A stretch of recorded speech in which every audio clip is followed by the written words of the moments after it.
Roll. Yep. Okay. Well, welcome everybody to the what's normally our monthly Greater Cleveland RIA meeting, but since we have all this stuff going on with the coronavirus and everything, so we've turned it into a weekly meeting to kind of keep everybody motivated and moving forward. Tonight is going to be Rob Gillespie. He's going to be talking about fix and flip from your home, right? So it's real easy to do this stuff when you're out and about, when everything's moving, everything's normal. But Rob's going to talk about some success stories and how you guys can do this from your house. And later on, if you've got some questions, put it in the chat box. And I believe Aaron's going to be watching the chat box. We'll go over the questions later. So with that said, guys, please give your undivided attention to Rob Gillespie, Rob the house guy. Rob, you're on. Hey guys, welcome back everybody.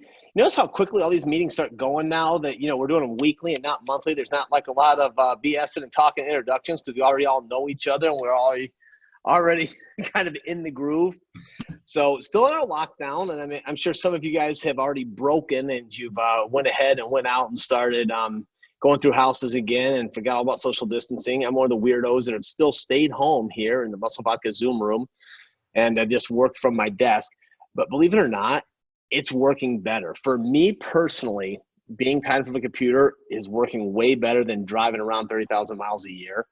And even with rehabs, and I never thought that would be possible to do rehabs from home, because with rehabs, you're doing, oh gosh, you're trying to lay it all out, back to the price, hire the people to do it, get the pictures, figure out what's going on, get the people paid, passing inspections, all the stuff that you'd either have to hire a project manager to do, or you could go through and you could do it from home and hope for the best. So hopefully I can put you into a system and process here that would work out well for you. Now, as normal, what I'm using is I'm going to use a little roof. Let me do a little screen sharing here.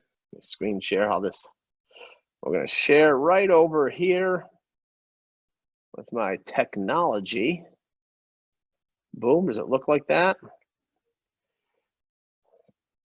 All right, does everybody see my screen now? Is that yes? A nod? Okay. So over here, using RealFlow. This is what I use every day. And yeah, I'm an affiliate of RealFlow, but I don't really ever take a check from them or anything. But I do promote them. I do their podcast and so forth. So the first things you're going to want to do, if you're going to try to use this, I'm going to open up some stuff here. Actually, I'm going to have to bounce other pictures around. Let me see if I can do this. I'm going to try to shrink that for a second.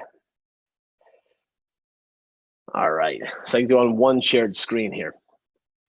So by going up, first of all, if you're going to identify a property that you're going to work with, I've already picked one up. I cheated a little bit because I didn't feel like going through all my files and everything live, because that would be pretty darn boring. And I don't think a lot of you guys would keep your interest up as high as most would to get through me digging through finding stuff. So beforehand, I jumped on a house that I legit just did a rehab from home. I figured everything out right here from my desk, and I did it from my computer. So starting out, I went onto Public Records, which Public Records is nothing more than the county auditor site. And this is what you can find on there. I'm gonna blow this up and I'll bring it back down. How cool is this? Right here, by putting an address into your county auditor and getting a building sketch, you can get the dimensions of the property. Now, why is that important? Well, that's important because if you're doing siding or you're doing roofing or you're doing a deck or whatever you're doing, you can actually figure it all out off of these dimensions and figuring out if it's a single or two-story house or whatever. So step one is going to be going to Public Records. And I'll share this screen with you too in a little bit here. So Public Records, to get the sketch, is going to be your first line of defense there. So now once we go through there, next, let me get this up here. You're going to want to get some pictures of this property. And I keep popping these things up. So what I do is I get all sides when I'm doing this. This house here, we actually put a foundation under it. It was a house that we had to jack up and put 3 of the 4 new walls up there. But if you can tell here, with all 4 of these sides,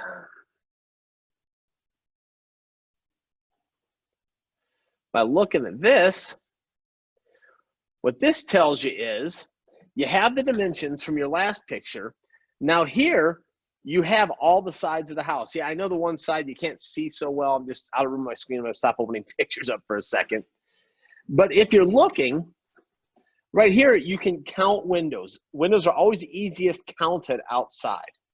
So if you're going to count these windows, 1, 2, 3, 4, 5, if you're going to do these 3 right here across the front, then you're going to have your side windows and then your rear windows here. And the best way to figure it is when you're looking at these windows is how many of them are under 101 United inches. And 101 United inches, what that basically means is if you have the height and the width of them, if they add up to under 101 United inches, that's when you're going to get your cheaper windows. When you start getting over that, it starts costing you more money. So it starts costing you a little bit more money. You got to factor that in. If you notice in this front one here, I broke it down into 3s.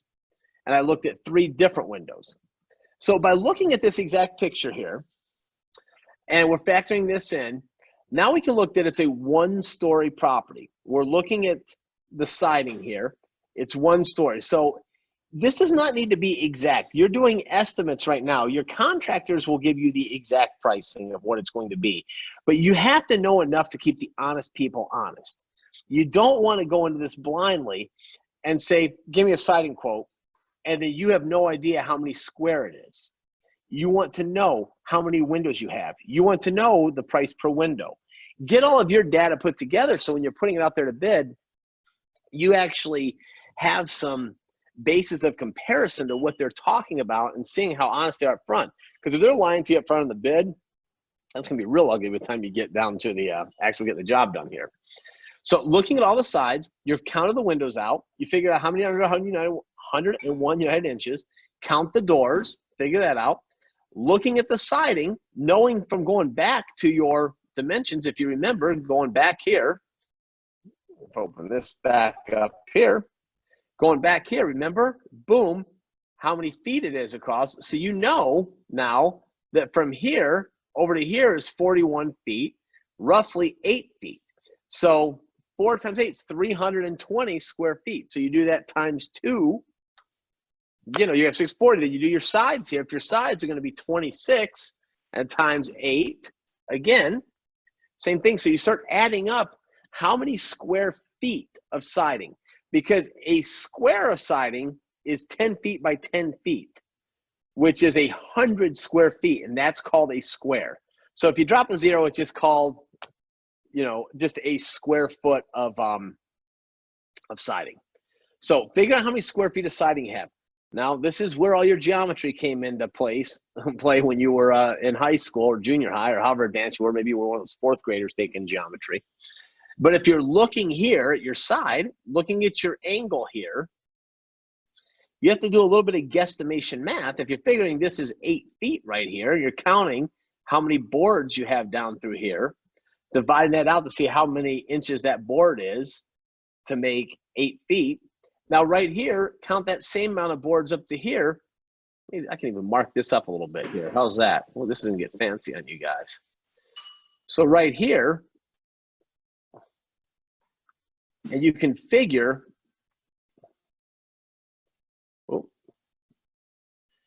oh, see, I'm not techie though. That's the problem. I can't make this look right techie.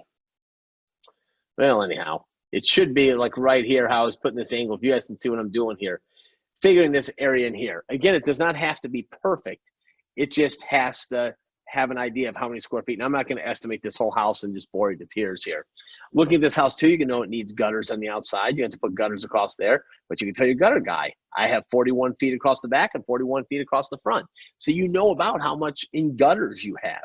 So as you're adding all this stuff up, it starts making sense to you. So now let's go bounce over to here. You see what I did on the outside. You can tell what cleanup you need. Anything else, clearly need to clean up on this because we just dug the whole foundation out, but it looks much better now. Let's X out of all this cool stuff. Now we'll just changes, close that, close this, and there's your pictures. Okay, now let's go back here to the miraculous RealFlow that we're on here.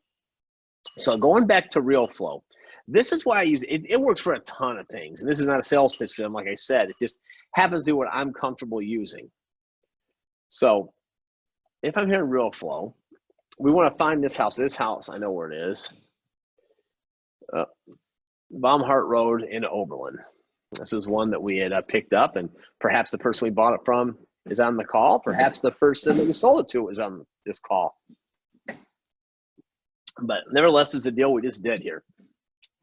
So right here on this left side here, we have the repair estimator, which is cool. So create, now 1,066 square feet, and this is what I'm going to call Baumhart from home. Just, you want to create, just call it something that you know that from home, so you screwed up, you know that's why you screwed it up. It's going a little bit slow there. So what this is going to do is this is going to open up stuff. Oh, there it is. I guess Zoom makes it all work closed. So see here, this is going to open up all the things that it could need. Now, to do the entire rehab, you're going to have pictures of everything to do this. A picture's worth 1,000 words. So as for pictures, and here, let me go over here. Let's see here. I'm going to stop share. I'm going to come back here for 1 second here. I'm going to share this screen here. It's a little bit different. Let's share this screen. Okay. You guys all see that now, my whiteboard? Okay. So public records and 2 pics of everything. So when I'm doing the pics of everything, especially for the rehab, it's going to include the front, the rear, the right side, the left side. You'll do a screenshot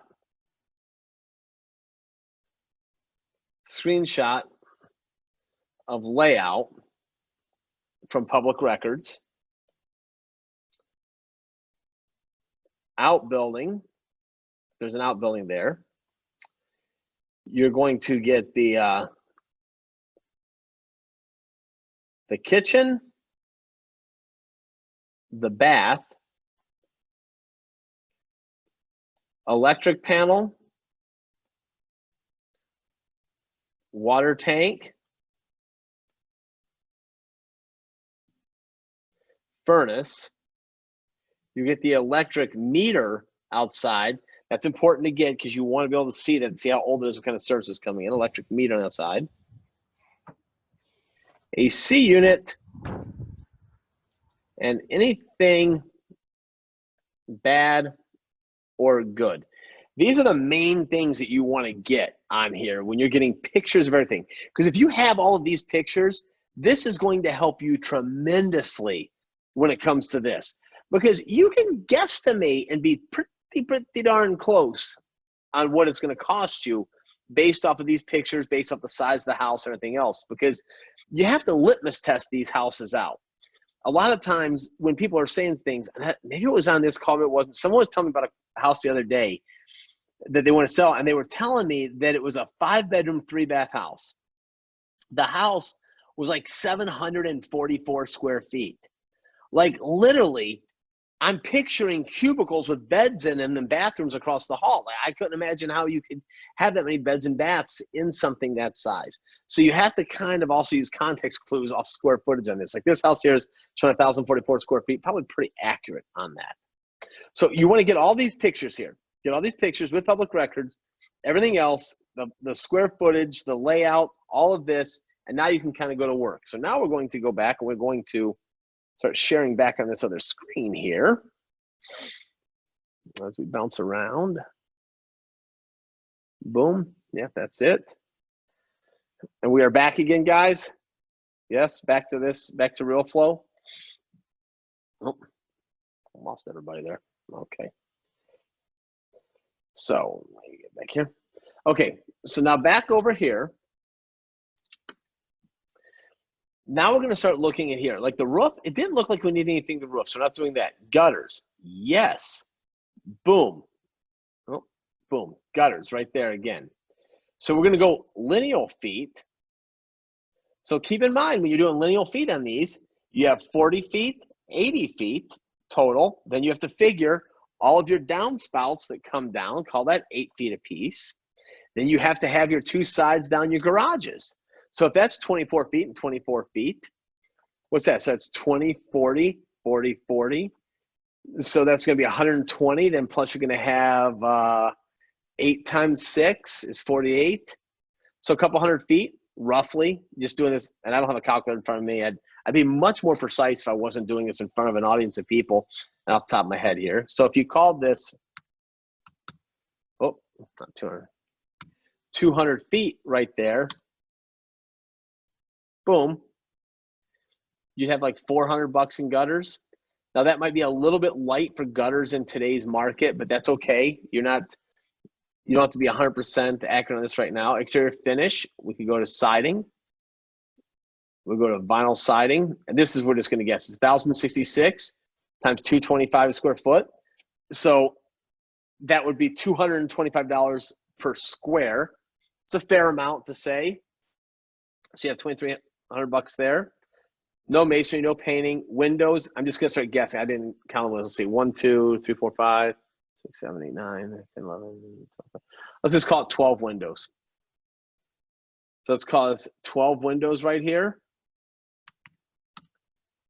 So now you have 12 windows, $3,000. I think you're getting the idea here. The exterior, the garage, we did that, landscaping. Let me do some landscaping on here. Let's just do like a, let's see, makeover medium lot, $3,500. That's probably pretty heavy. So you can change the price over here if that's heavy too. Let's say we're going to put $1,000 in landscaping on that because you're going to go in there and be a weekend warrior and do it yourself. Okay, so if we did like carpet or hardwood or painting and any of that stuff, so if we did carpet tile, boom. Right here, if we did carpet, and let's just call the whole thing, it's 1,000 square feet, so let's go ahead and put 800 square feet of carpet there. 1,035 square foot's about right. And let's call it 300 of this.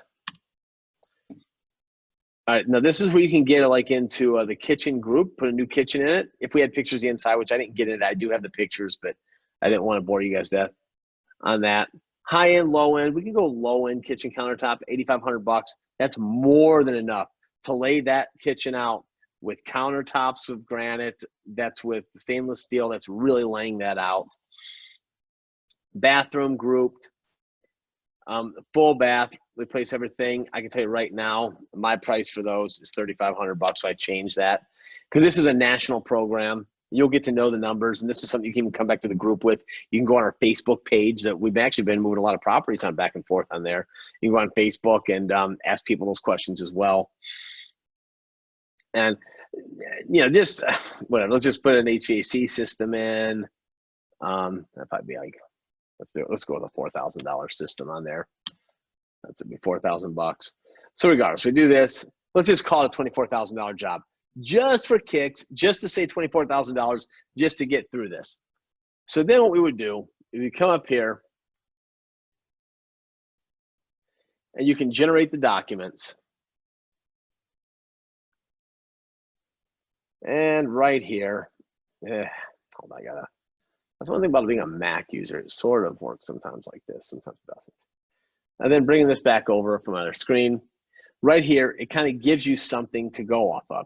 Now, I don't know if our friend Mike Dennis is on this call or not. Mike Dennis is one of our people that teaches the RIA University. Great dude, and he has a company called Service Sold.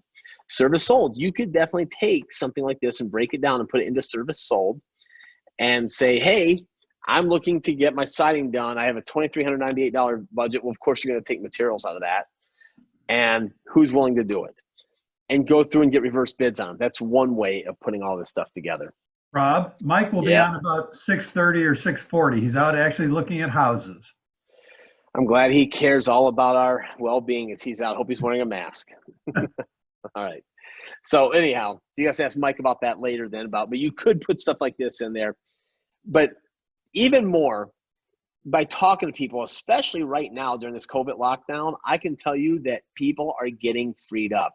Some of my best contractors are calling me looking for work. Some of the guys that are usually pretty tough to get, I'm getting again. So there are workers out there, especially if you're calling people to do some of this, it can all be done from home. So let me go back here now. I'm going to stop this share. I'm going to go back to this, and I'm going to share. I'm bouncing around like crazy today, man. All right. So back to here. So, okay. So now we have the estimate. Now you don't have to do it this way. Your estimate, I'm just showing you how to get an idea. You can send 3 different contractors out there and tell them what you're trying to do and get a budget. I'm going to assume you have a little bit of knowledge in this business if you're playing with, $50,000, $80,000 at a time on how budgets work and so forth for rehab. So you probably have a little bit of knowledge, but if not, you can just send 3 contractors out there, get 3 budgets. You can put on service sold. You can do a few things like that, and that may work. Regardless, get your estimate all put together. So now if it's getting time to do a contract on it, if I were going to do a contract on this property, which I'm not going to, I am helping the individual I sold it to because I sold it to somebody that's rehabbing, and I'm kind of tech supporting them through the entire thing. I would never give the entire job to one person. I would chunk that down into smaller groups, just because I would not want that to be too much and too overwhelming for one person. They could run off the money, screw things up, get out of line with what work's been done, with what they've been paid. You always want to keep the payment and the work even, or make sure that their work is ahead of the payment, but never put the payment ahead of the work, because that's when you get yourself into trouble. So you want to get a contract and spell everything out. I personally, and I'm going to get slapped by a lot of the people out there that are gurus or whatever, saying get these big, fancy, elaborate contracts. I don't buy into them so much. I have them. I could send them out, but I don't, and here's why. Most of the contractors aren't really that collectible anyhow. If my guy with a paintbrush and a pickup truck doesn't do the job right, chances of me suing him to get any money out of them to get the job done right is slim to none. So I'm not going to waste my time with that. I'm just going to work with people that I know, like, and trust. If they mess something up, I won't use them again if they won't come back and fix it. That's just how I do it. So this is one of the tools that I use. Telephone, right there. Very simply, text message everything. I text message stuff all over the place when I'm doing these deals. So if I'm saying, hey, you're agreeing to do the gutters and downspouts, labor and materials for $400 paid upon completion. Boom. Do you agree? Yes. Do you agree? No. Then what I have to do, I'm going to say the text contract here. Text is fine. All right. So then what I do is before pics. I have them send me the before pics of everything that's going on. If it's a larger project they're doing, send me some progress pics. I tell them I just need to have these for my investors. I need to have them for my portfolio. I just like to have them in my file. I need some daily progress pics on there. And then finally, the after pics. Oh, after pics with detail. Make sure they get wide angles of the kitchen. They don't walk up onto a cabinet and take a picture. Make sure they can get good pictures. Say, take this picture as if you were selling this job to me, and this was your last job that you wanted to show off. Show me how this thing looks. Show me any problems you ran across. Take a video camera and walk around for 30 seconds, not too long because I won't text. 30 seconds, walk around the kitchen, show me everything, show me all the finished work, and send it over. This is going to do a couple things. One, this is going to give you extreme documentation, probably more documentation than you ever had before when you were actually going out there, because before you were taking all the pictures. Now they're taking the pictures, and not only are they taking them, they can't really argue with the timeline or the pictures because it wasn't you doing it. It's coming from their telephone. So it's really, really a great way to keep up on what's going on in the job. So from there, now it comes time to pay for the job. I like to use Cash App. Cash App is my favorite. I use it. I'm not saying it's the only game in town. You can use PayPal. You can use Zelle. You can use Vimeo. People can argue with me all day. You can have people stop at your house to get a check. I would not pay cash. I would never give a down payment for anything on that. But I would pay them for work completed as it gets completed and as they provide pictures. As far as for providing materials up front, which I probably just skipped over that part there, if they need the materials up front, I would have them go to the Pro Desk at Home Depot. By going to the Pro Desk at Home Depot, you can call in a telephone number, which we have a telephone number on here. I'll put it in the comments here at the end in a little bit. And you can run things through the bid room. If it's, I'm going to put this here this is for materials. Materials right there. Someone's asking me for a fencing guide, just popped up on my screen. So we have $2,500 for the bid room. And what that means is if you're buying at least $2,500 in materials, you take it there and you say, hey, I need to run this through the bid room. Well, they'll take that and manipulate it down and probably save you $300, $400, $500 depending on what you're buying. You can save tons and tons of money. And like I said, I'll put the telephone number in there. It's the GC RIA number is what it is. So if you look at the RIA hotline that's in there, put that in there, and we get some pretty good buying power by buying in groups there. So you can call in all of your materials. You can have them email you the receipts or have your contractor take a picture of the receipt to send it to you. And make sure there's no tools on there. Make sure everything that you're buying is part of that job. Very simple. So very, very hands off. When I got started in this business, I literally used to go shopping at Home Depot with my guys. It was a miserable experience. I actually don't even like Home Depot to this day because of that, because I spent so many hours in there. And with this, have them get the materials, them go shopping, them get it, then they can buy it. And you can even use Home Depot gift cards. You can buy at Giant Eagle and get some free fuel. Not that you need fuel anymore because we don't go anywhere anymore. And then pay them with Cash App. So there's kind of in a nutshell how I would rehab during this downtime. As far as permits and everything else goes, call your insurance agents. I give a lot of my insurance agents. They're part of the group here. I'll have my my construction policy through there. Some of your guys will have to give them. They'll have to pull their own permits. But you can get all that stuff faxed or emailed in from the cities, put all your details on there. It's not really that hard. So you really can rehab from home. I'm doing it every day. So I guess at this point, we can open it up to some questions, and I can stop all this sharing on here. And we can go to just a regular classroom style. So, okay, what do we have for questions popping up here, guys? Oh gosh. All yeah, right. we really haven't had any questions yet.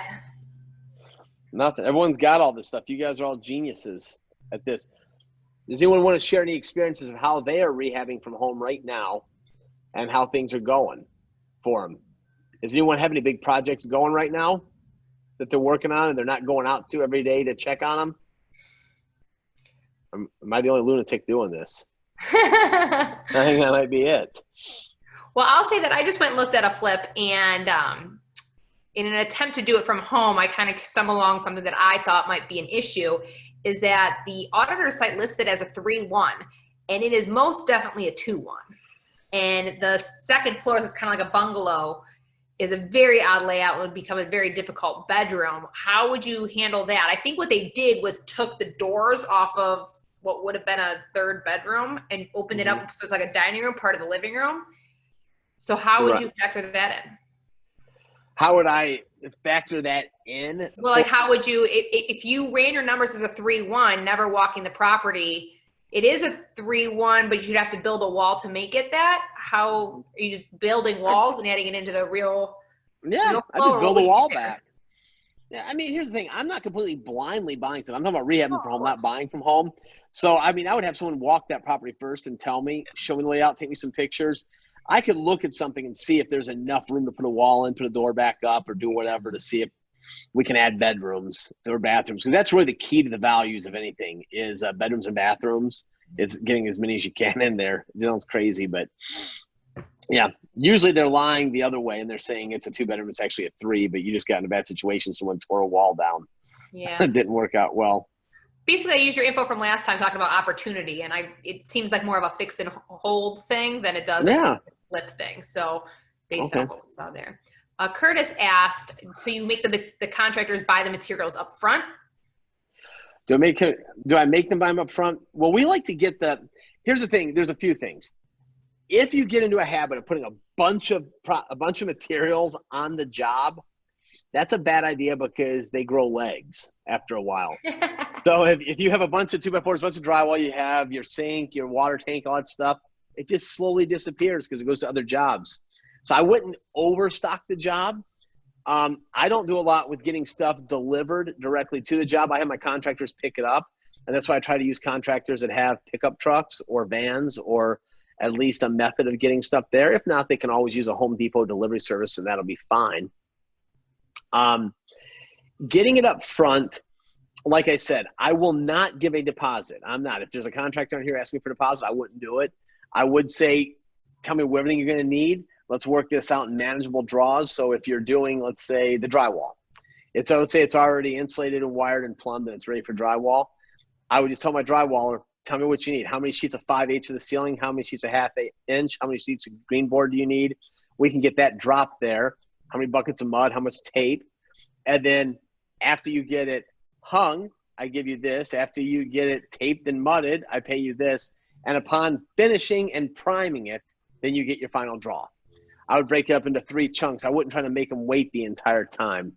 But no one's ever on anything. At that point, we pay Home Depot. They get the materials there. They start working.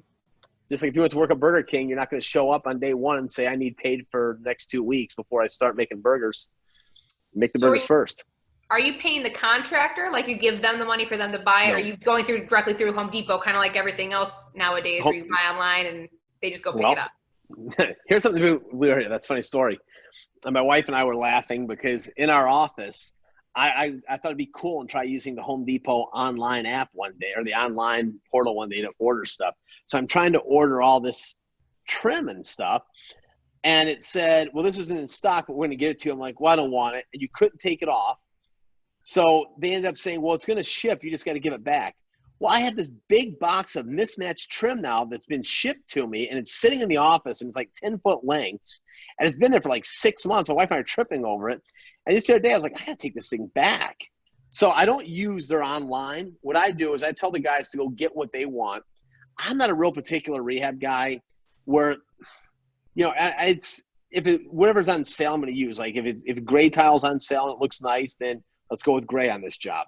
Whatever it is, I have them get what they're going to get, and then they go to the pro desk. At the pro desk, as they ring it all in, they're going to give them the GC Invest, the Greater Cleveland Investors telephone number, which is at the bottom of all these emails, the one you can reach us at, and say, I want to run this for the bid room. If it's a $2,500 order, once a week, if we do a $2,500 order, then what that does is that creates what's called an open bid room.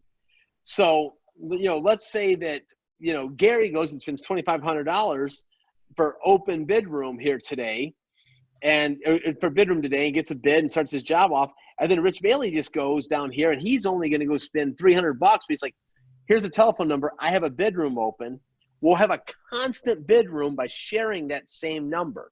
So that's why we use that number there. So we don't have to make those big purchases. So everything goes in there because it looks like one big open job. So that works out real well. But once you run it through there, then what happens is the cashier just simply calls you and you give them a credit card over the telephone. And just, you know, simple, your numbers, your code on the back, your address, and that's it. and they'll email you a receipt, and your contractor doesn't have any of the payment methods or anything. So it's between you and Home Depot. All right. Poor Rich. So Sherry asked a question, and we might need to bring her in to kind of clarify this a little bit. But she's saying that she's been recommended to have you provide as the investor the SKU numbers to the contractor, and they buy it, and it avoids the risk of a lawsuit for you being named as the employer. Apparently, there was a major lawsuit that somebody else endured through this. What do you think about that? Bring her on. Can you unmute her? Yeah. Where is she? That's what I figured. Where is she? Now, because I'm going to dispute that. Can you hear me? Yep. Does it work? Hi. Oh, they are. Well, I will acknowledge that I'm an out-of-state investor, but more on the small landlord and real estate agent side. But I've heard Robin Thompson, like one of the national trainers. I don't know if she's been to your group. I know before. Robin. I've heard her tell this story multiple times, and about people she knew well who I think it has to do with the status of being a contractor versus employer, and if you buy the materials, it puts them in the category of I think. Are there any of the lawyer guys on today? Well, that's more of an accounting person than an attorney. Here's my opinion on that. My opinion is only here for entertainment purposes, not legit purposes. So don't hold me accountable. But this is what I would say. If you tell people when to start or when to stop, you're providing them their vehicle, you're providing them with their tools, they become an employee at that point. I don't think, and I'm not disputing Robin and saying she knows a lot about rehabs, but just by paying for the materials, I really don't see an issue with that as much. And picking SKU numbers, you can most certainly do that, because especially if you're doing a lot of rehabs, well, all right, when you're doing a lot of rehabs, it sounds cool to pick all your SKU numbers and use that same leftover paint and the same drywall and the same kitchens and the same countertops and everything from job to job. Unfortunately, all my guys seem to have just the right amount, because I don't have any leftover material ever. So it's like, wow, man, there wasn't one 2x4 left over. You guys are so good at your estimating. So someone's getting the leftover stuff. It's just not me. Yeah. Well, it would be interesting if one of your local attorneys, maybe there's a form in the contract that you guys, that could be signed, that says something that gives you an out, that even if you pay for the materials, that gives you a little more protection to keep them in the contractor category. Yeah, it could. I mean, here's the thing. It's really just, that's an IRS thing. That's not a legal question. That's an accounting question. That's if you're sitting across from an auditor, and your biggest argument, I would say, is that, you don't tell them when to start, you don't tell them when to stop, and you're not providing tools. But you are correct. Providing materials could be a little bit of a gray area, but you could, provide them with a Home Depot gift card to run with. I just never really worried about that much. Yeah.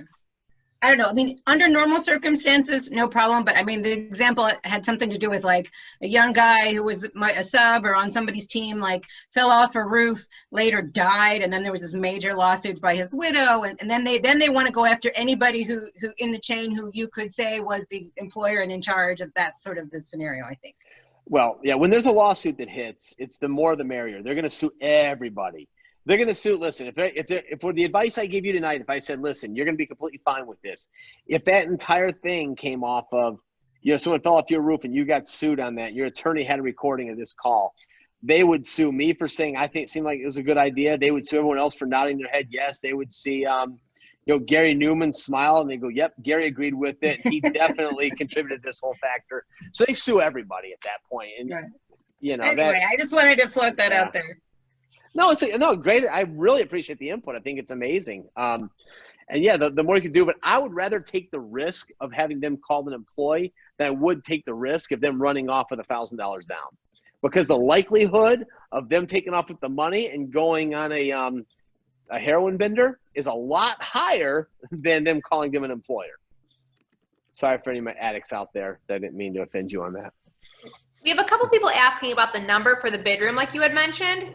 Correct me if I'm wrong. I think this is a little bit more location dependent, but is there a specific number that I can give them? Or here's what we're going to do, right? Somebody can put this into it's not for the bid room. What this is, it's called a pro rewards number. and you would use number 440-485-3443. And it's called GC Invest, or GC Investors, I think we have it set up as. And that's just a combined number that we would all use, that if one of us went in there and kicked it off and said, hey, $2,500 minimum bid room, then it stays open all week long for the rest of us. So we're all probably taking turns doing that. There might be a chance it's not on there. Maybe if you just go in to buy a faucet, it's not there. But if, let's say, like I said before, if Gary went in there and had a $25 bid room open, and then Tony Stasny went in there and just bought a kitchen sink faucet that was $97, he might get it for $62 because there's an open bid room. And that's really the value in it. When you have an open bid room, it's amazing how much money you can save on this stuff. And utilizing that for paint and everything else too, it just saves you a lot. If you treat Home Depot like you're a true contractor and you're really, really trying to plan your jobs and forward think and think, when can I get $2,500 in bidding on here? Maybe go on the Facebook group and say, hey, does anyone have any big orders for Home Depot? Wherever it is, plan it like that. And think when you can open up that bid room so you can benefit the most from it. If you treat them like they're a 7-Eleven or just a quick carry out, they're going to price it like that, like they're a quick carry out.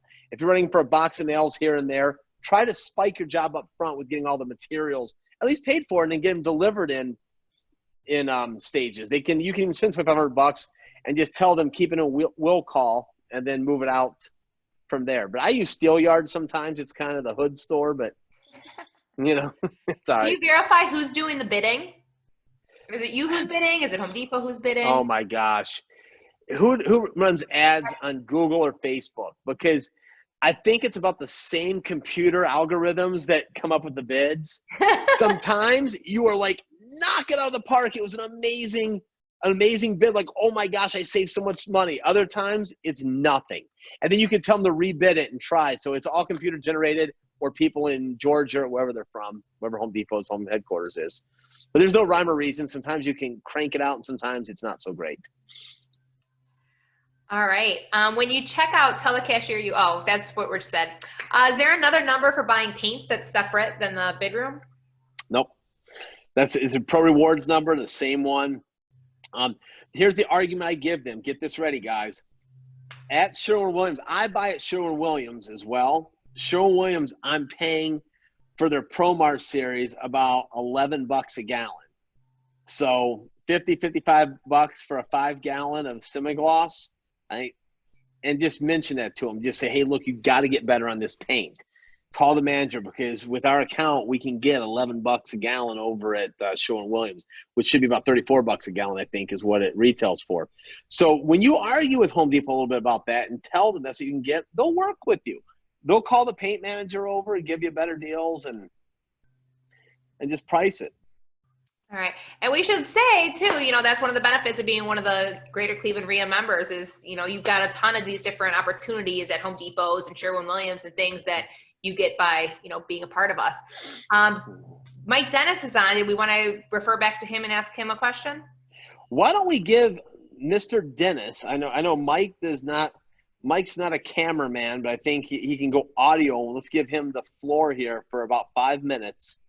And Mike, if you can hear me, I was just talking about Service Sold and telling them how great it was. You owe me $20 later.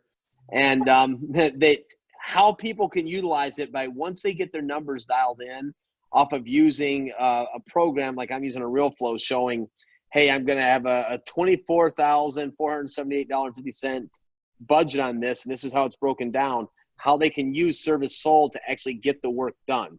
So you want to unmute Mike and mute the rest of us for a second? He's unmuted. Mike, you there?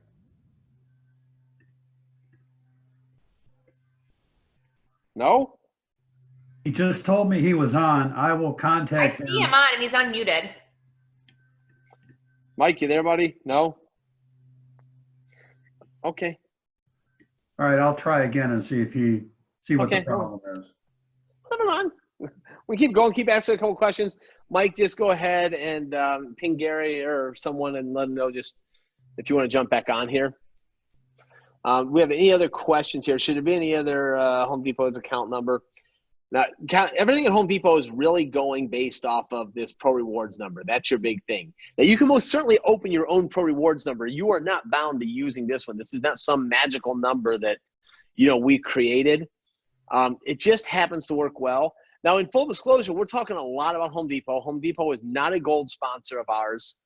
They're not part of us. So I do want to throw some shout outs there to MFS Supply. They're a gold sponsor. They may or may not be on here. Sometimes they're on our call, sometimes they're not. But they sell cabinets, locks, all that stuff. Give us great pricing. They're really good to us. MFS Supply is good. We have the security company out there. We have Roy Kime that does the clean outs. We have J-Dog that does the clean outs. Mike Dennis has service sold on there. And I'm really going to work hard at getting more local people, because right now more than ever during all this basic economy shift like we never saw coming, me personally, you don't have to follow my lead, but I want to really, really start utilizing more local companies. There's Building 9 out here in Medina, really good people. They sell a lot of, it's hit and miss. They sell a lot of overstock items for construction, but they're really good guys. They'll really work with you. And they can order new stuff as well. There's like Cleveland Lumber, some of those. I'm going to try to get some of those folks in there too. So I'm not knocking Home Depot. They're great. They're wonderful. And it's hard to beat their pricing, especially with the volume that they do. But I think some of these local people too that we should definitely try supporting and, keeping things going, because those are the same folks that will be buying these houses from us when we get them done. Rob, that's a pretty nice segue into next week's topic. If you wanted to throw that out, or if you'd like me to. Go ahead, throw it out.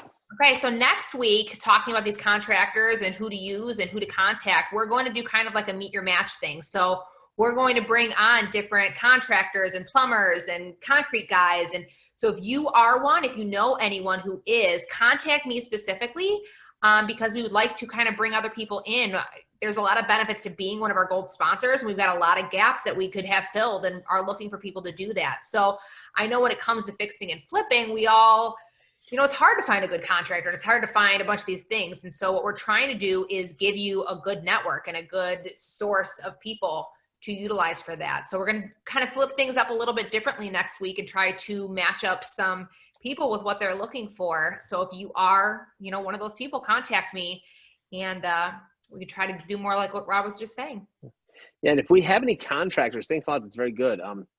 We have Angel on here as well, that she runs our gold member sponsorship. So if you have a contractor that you would like to get involved in this group, that someone that's good, someone that's you're not trying to bring into the group so they can pay for Glen Bay. That's what we're looking for. People are going to take care of each of us, because that's really where the power is. The power in a group like this is, could you imagine if, you have a roofer that's out here doing a roof for you and they're doing things for everybody in the group, they have to do a halfway decent job because they don't want to lose all their connections with everybody.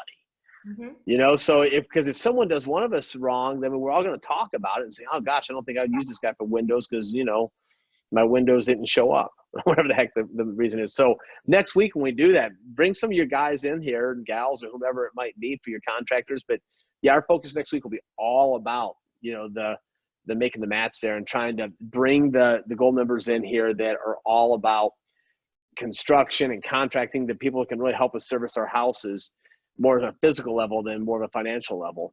Mm-hmm. And then we can, grab telephone numbers and emails and get them scheduled out and so forth and ask them questions about pricing. You got it. Mike says he's unmuted. Mike, can you talk now?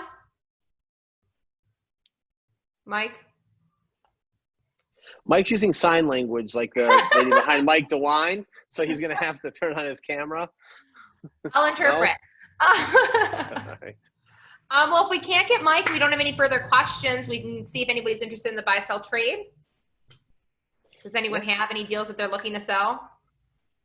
You can raise your hand or throw something up and I can unmute you. I'll say this in the meantime. I actually do have a flip in Oakwood Village that I'm looking to sell. Let me just pull up all the information right here. Where did it just go? 75555 Hickory. We're looking to sell it for 35 and it's got an ARV at about 105. I can send pics and all the rest of that information to anybody who wants it. So if you're looking for anything in the Oakwood Village area, I got you. Cool. Anybody else? We have our Facebook page. Does someone want to take our Facebook page and put it up there on the group chat, please? I'm on When it. we're I'll jump talking in. here. Yeah, put the Facebook page. That is something that we can all put our properties up on. If you are a member, this is when I talk about membership for a second. A lot of people are taking advantage of all the freebies we're doing right now because of the Zoom, and we're doing this weekly instead of monthly. But this is an annual group that what we do is have a lot of benefits to be a member. And the member is literally like $20 a month, I think is what it is. And it goes towards room rental, which we don't have a room right now, but we will again, I promise, unless the whole world blows up. And it goes towards OREA, which OREA is kind of like the mothership. And what they have is they have attorneys that work with all these lawmakers to help represent us as investors, where real estate agents are with realtors, the board of realtors, that's who represents them. We have like OREA that kind of represents us, and they go in and fight against things like rental registration. They fight against point of sale inspections, the things that are all beating us up in cities like Bedford and Garfield and Shaker Heights and Cleveland Heights and all those places. They go in there and show how it's unconstitutional and wrong for them to do. And it works out pretty well. So that's where your membership dues really go towards. Plus we have Curtis on here. He has an accountability group that holds you accountable. So when you start out in the group, look, you're not hanging out with us because we're all a bunch of fun, cool people to hang out with. You're hanging out here because you're hoping to grasp some knowledge and make some connections to take your business to the next level. And that's what Curtis does to make sure is that you're doing that you're like, hey, you said you wanted to buy a house this month. Let's go get this house this month. What's holding you back and keeping you moving forward? And then through meetings like this, making the connections you need with contractors, attorneys, accounting, whatever it is, it's all right here. So we do encourage you to join, and Gary Newman, maybe, or someone can throw a link in there where you can join. It's a great group to be a part of, and we're growing. I mean, we probably multiplied in time by 8 or 10 times in the last couple of years. It's growing very, very quickly, and we're really excited to get back to meeting in person again and responsibly socially distancing and not shaking hands or hugging when we all see each other. Just the air bump and the fist. We Hey, do Rob, I got a elbows. question for you. That's what we've been doing. What was the question? I do. Curtis, go. What is going on with base camp? Well, I am glad you brought that up. No, I'm glad you brought that up. So base camp is before China put together the COVID-19. That's a political joke. Don't everyone get mad. So before all this COVID-19 came out, I was in the works of putting together a 14,000 square foot building right next to Hopkins International Airport, like right at Snow and 71. So it is super close to north, south, east, and west. In this building, there was a meeting room large enough to house our RIA meetings that would hold over 100 people. Also in there are multiple breakout conference rooms where you can have conferences. There's a cafeteria on both floors. There was going to be a coffee shop on the main floor. Plus, there were going to be 15 individual offices that you could get to have your own individual office to keep your files and everything else, and to have a space there. And if you weren't quite ready for an office, there were cubicles that are available for as little as $250 a month, and offices are $500 a month. That's including all utilities, all cams, everything. So it's like a RIA meeting that never ends, that we're together all the time and doing deals, and right next to the airport, so our international buyers are flying in and out. We're all meeting them and everything else. Now we're on lockdown. So we're in escrow. We're ready to close, and I'm going to need to take some polls out there. And I'll be sending that out. Gary, if we can make sure this happens, I want to send a poll out. I have a link that I can probably put together by tomorrow. And you just click yes, you'd be interested. No, you wouldn't be interested. It's not obligating you to stuff. It's giving me a little bit of an indicator. Is it still worth buying a building like this to put us all in and to build something that we would physically be together? Or are we just all afraid of that now? We just want to live on Zoom forever. I don't know. I'm okay either way. Whatever it is, it is. I'm just going to go with the flow. So I'd like to hear from everybody on that. So we will send out a little questionnaire. So Curtis, is that a long answer for you, buddy? But yes, I'm still interested in doing it. I don't know who else is still interested in having something like that, but it would be a great place. You get your mail, you have conference rooms, you can meet people, you look like you're bigger than life, and you might just be a small wholesaler, but nevertheless, That's a great opportunity. Okay, so we are rocking at about 6:55. Does anyone else have anything to buy, sell, swap, trade? I'm looking for some West Side deals right now. Any Western Burbs or Western Cleveland. So actively looking right away for stuff like that. Anywhere from Medina, Lorraine, West Cleveland, any of that. I can get a lot of East stuff. I'll take East stuff, but I'm really looking West just because, I don't know, that's what I have a lot of market for. Hey, I have a question. Does Greater Cleveland Investors Association have a WhatsApp group? And do you use it? A WhatsApp group. I know there's WhatsApp because that's how I communicate with my foreign nationals. Yeah. I didn't know there could be a group. I just thought it was like Yes, you texting can. You could decide. You could put it. You could create a group, and then you could add members to that group. Well, Gary, I'm on it. I will look into this and see what we can do. Work with Rob. Gary, can you put your information over to everybody here? And if you can help, if you want to do that, I mean, if it's I don't even understand what the heck it is, but I mean, if you think it's valuable and you think we can all utilize it, Gary, I'm open for it. Worth looking into at least, for sure. Okay, I'll put my email in there. Yeah, that'd be cool. You can do that. That'd be great. Because it's a really great tool to communicate with large groups. Is it just like a group texting situation? It's not just group. It's the. Oh, hang on. Let me open up this stuff. It's not just a group texting situation. You could also share files. You could share videos. You could share documents. Okay, and then you can forward them to each other. So what it is it's in WhatsApp is like worldwide. So if all you do is you download the WhatsApp to your phone, and then once it's on your phone, you can create groups on it, and then you can add people to each group, and then people who are outside the group won't see it or can't see it, depending on how you set it up. So let's say you, for instance, you get a deal, and you just sign a contract, and you want to show it to everybody in the GRIA group. You take the document, you put it in your group, and then everybody can see it immediately. So that way it's there. Or if there's a meeting coming up, say, hey, we got a meeting at so and so at this time. Then you put it on there and into your group, and then everybody who's a member of group will see that message. Okay. Now, is there file size problems with that? Is there anything that can I put a video in there? As far as I know, no, because a lot of it is just putting in links and stuff like that. So you can put PDFs in there, and you can share links in there. Okay. So as to the file size, I'm not sure that there is, because I'm a part of a couple of different groups for different businesses and whatnot. So that's why I was asking, because I think it would be a really good tool to use. No, I love tools, man. That's cool. I appreciate you sharing that with us. That's awesome. I mean, yeah. So all you got to do is just go into either, depending on which phone you have, Google Store or the App Store, and just click on WhatsApp and then install it. And then once you have it installed, you create a profile on there, and then you put in your default email address.